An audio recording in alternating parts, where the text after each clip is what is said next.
séparer vos finances personnelles avec les finances professionnelles. Peu importe que vous soyez incorporé ou que vous soyez un travailleur autonome, c'est toujours mieux d'avoir, premièrement, un compte de banque différent. Parce que si vous vous mettez tout dans votre compte de banque personnel, ça va être difficile de savoir, ça va être difficile de voir vos chiffres puis de voir où vous en allez.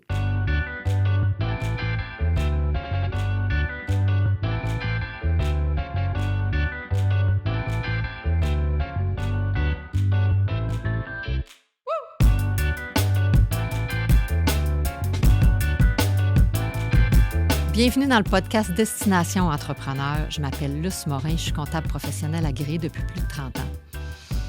Mon parcours, il m'a amené dans le fond à travailler pour des grandes entreprises prestigieuses comme Deloitte, Reebok, Adidas, le groupe Aldo.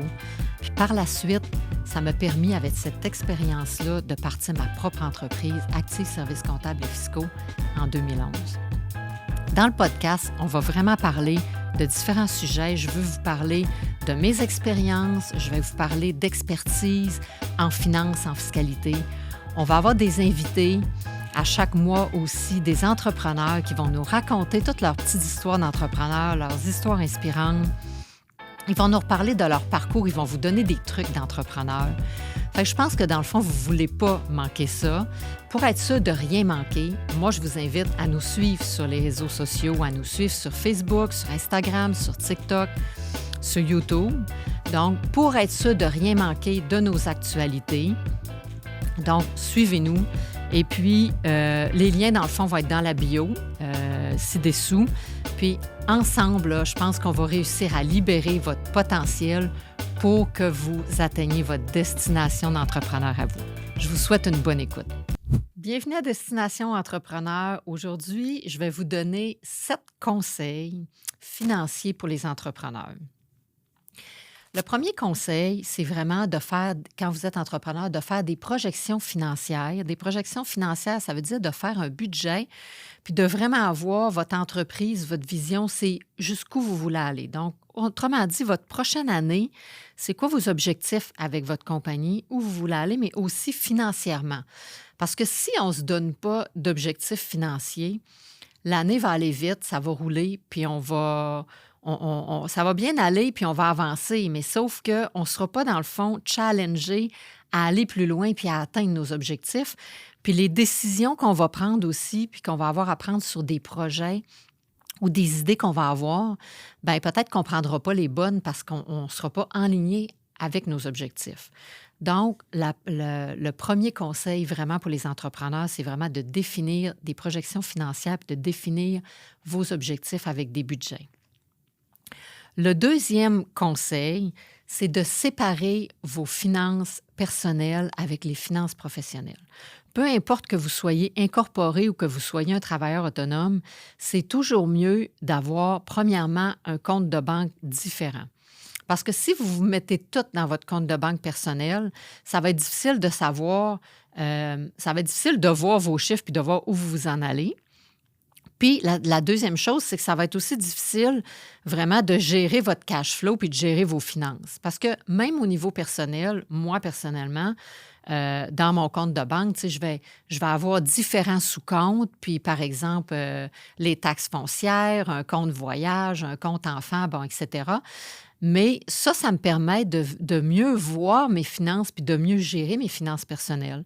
Donc, si en plus de vos finances personnelles, vous mélangez les finances de votre entreprise, bien, ça commence à être vraiment plus complexe. Donc, c'est vraiment conseil numéro 2 pour moi de séparer vos comptes d'entreprise puis vos comptes personnels. Le troisième conseil que je vous donnerais, c'est de suivre vos liquidités.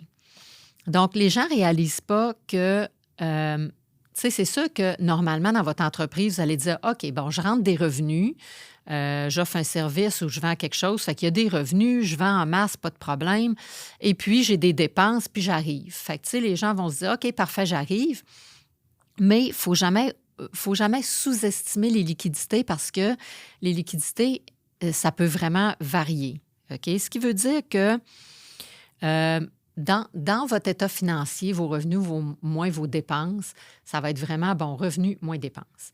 Mais par contre, vous n'aurez pas, du point de vue comptable, si on veut, dans un état financier, vous n'aurez pas, par exemple, le remboursement de dette, le remboursement de capital sur la dette, des trucs comme ça, tout ce qui est capitalisable. Ce qui veut dire que ça ne passe pas dans votre ça passe pas dans vos états financiers, mais votre état de cash flow, de liquidité, lui, c'est vraiment de voir toutes les liquidités, tout ce qui va passer dans votre compte de banque, OK? Que ce soit des dépenses capitalisables ou non. Parce que, dans le fond, tu sais, quand vous vendez, vous avez des comptes à recevoir, OK? Par exemple, moi, je suis comptable, alors si je vends mon service, les clients ne paieront pas automatiquement maintenant sur remise du service. Donc, moi, pendant ce temps-là, je paye des employés, je paye mon loyer, je paye toutes mes dépenses, mais le revenu n'est pas rentré. J'ai un compte à recevoir, puis le revenu, peut-être qu'il va rentrer juste dans 2 mois. Fait que c'est là l'importance de vraiment gérer ses liquidités pour voir jusqu'où je suis capable de survivre. Parce que si on n'a pas de marge de crédit non plus, ou si on a juste une petite marge, bien, faut s'assurer qu'on soit capable de continuer à opérer l'entreprise. Donc, de là, l'importance de vraiment gérer les liquidités. Il y a différentes façons de gérer les liquidités. Donc, c'est sûr qu'on peut faire des tableaux Excel. On peut utiliser des outils de gestion, effectivement, pour gérer les liquidités. Je vous dirais, les meilleures façons de gérer les liquidités, c'est que les comptes à recevoir, c'est de les faire rentrer le plus vite possible pour que l'argent rentre le plus tôt possible. D'un autre côté, les comptes à payer, donc les comptes que vous devez payer, bien, on essaie, eux, de les payer puis de les retarder le plus tard possible. Excusez, donc de faire rentrer les revenus le plus vite possible puis de faire sortir les dépenses le plus tard possible. Ça, c'est pour aider dans la gestion des liquidités. Aussi pour les gens qui vont avoir de l'inventaire. Si vous achetez du stock pour revendre, bien, c'est sûr que plus que vous allez acheter de stock, plus que ça gruge vos liquidités. Donc, il faut que le roulement des stocks soit rapide. Parce que si, mettons, je ne sais pas, tu achètes beaucoup de stock, mais tu le vends juste dans 3 mois ou dans 6 mois puis que tu as beaucoup de stock en ta possession, bien là, ça va affecter aussi tes liquidités. Fait que c'est vraiment important de faire la gestion du cash flow des liquidités. Le 4e conseil, c'est la gestion des dépenses. Dans le fond, c'est que les revenus, c'est simple. Dans le fond, en fait, les revenus, c'est pas simple parce que les revenus, on n'a jamais aucune idée combien on va en vendre. Que ce soit un service, que vous soyez un restaurant, que vous soyez une boutique de chaussures, on peut, oui, estimer nos revenus, mais on ne le sait pas si ces revenus-là vont rentrer. Donc, ça, c'est quelque chose qui est pas facile à prévoir, les revenus. Ça fait qu'une des façons de s'assurer de garder des liquidités puis de rester en vie en tant qu'entreprise, c'est de gérer nos dépenses. Parce que ça, les dépenses, on peut vraiment les gérer. Donc, ce qui veut dire on les tient au minimum. Parce que la plupart des dépenses, c'est sûr que, admettons, le loyer, bien, vous pouvez dire, écoute, je vais me prendre un loyer, je vais commencer à travailler de la maison pour ne pas avoir de loyer à payer. Au lieu de me prendre un employé à temps plein, je vais me prendre un employé contractuel pour avoir le moins de dépenses possible. Donc, vraiment débuter avec les dépenses, le plus bas niveau de dépenses possible. Puis quand il y a un roulement, puis que là, on commence à monter les revenus, bien là, on peut commencer à monter les dépenses. Mais peu importe, même quand l'entreprise est plus grosse, la gestion des dépenses, c'est comme vraiment important. Puis souvent, on va l'oublier parce qu'on va se dire, bon, OK, si on le dépense, on le paye, on ne regarde pas. Puis tant que les revenus rentrent, mais au bout de la ligne, quand on gère bien les dépenses, c'est là que les bénéfices vont être aussi. 5e conseil, prévoir une réserve d'urgence. OK? Prévoir une réserve d'urgence, ça veut dire pour les périodes difficiles ou les imprévus. OK? Ça veut dire que moi, je planifierais prévoir entre 3 et 6 mois. Ça veut dire que dans ton budget de dépenses, tout ce que tu as planifié de dépenses que tu n'as pas le choix de faire, des dépenses fixes, ta dépense de loyer, tes employés, etc., bien ça, si tu calcules un minimum de 3 mois, combien ça te coûte, sans qu'il rentre de revenus, là, juste le 3 mois, bien, ce montant-là, c'est ce montant-là que tu devrais garder de côté pour les imprévus.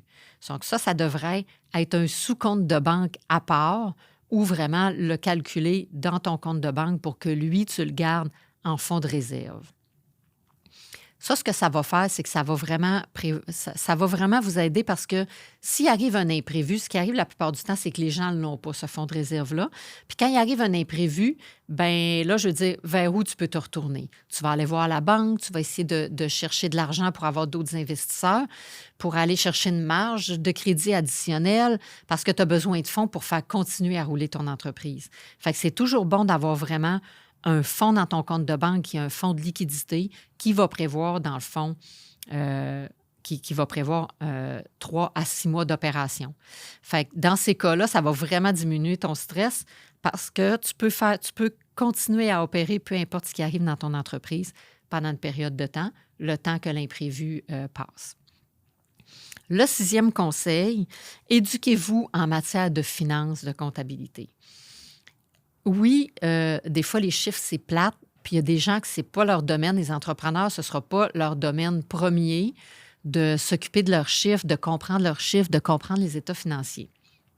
Par contre, ça paye au bout du compte parce que si tu comprends bien tes chiffres, OK, puis si tu les suis bien à tous les mois, moi, je dis toujours, dans le fond, le comptable va être là au moins pour t'éduquer, puis juste t'expliquer. Tu n'es pas obligé d'être un pro puis de tout comprendre tes états financiers puis de suivre un cours de comptabilité.